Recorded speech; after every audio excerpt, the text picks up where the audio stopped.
Hey, Twin Cities, it's eXp Realtor David Garves coming to you. Hey, the ball dropped. New Year's is over. We've got an entire year's worth of data to take a look at. Let's review that before moving on to 2019. Before we close the book entirely in 2018, let's do a quick roundup of the last 12 months and look at how the year-end numbers turned out in the Twin Cities real estate market. Let's begin with home prices, where we've seen continual increases in sales price over the last 7 years, and the numbers show 2018 continued that trend with an average sales price of nearly $312,000, up about 6.3% from the previous year. And in 2018, it didn't matter which type of home we were selling, as both single-family and townhomes were up between 6 and 7%. Homes with 2, 3, or 4 or more bedrooms were up between 5 and 9%, and even location didn't matter much, as home price increases in 2018 were up between 5 to 8% in Hennepin, Ramsey, Dakota, and Anoka counties. And if we look at the biggest reason that home prices continue to increase, we look at the basic principles of supply and demand. In real estate, we look at our homes on the market as our supply, and looking all the way back 10 years ago, we see that the housing supply had almost 34,000 homes for buyers to choose from.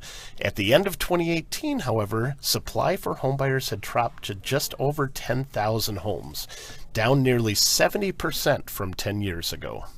And 2018 alone continued that trend, losing almost 8% of our housing supply compared to a year ago. Meanwhile, new buyers have been rushing to buy new homes, adding to the demand for new homes. If we look at closed sales from the low point, we see that about 37,000 homes happened through June 2011. Demand was low.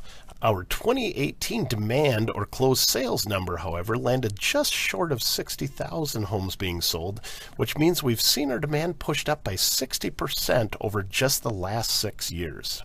When we look at just that 2018 number, however, we do see that demand was off slightly, just over 3% from the 2017 numbers.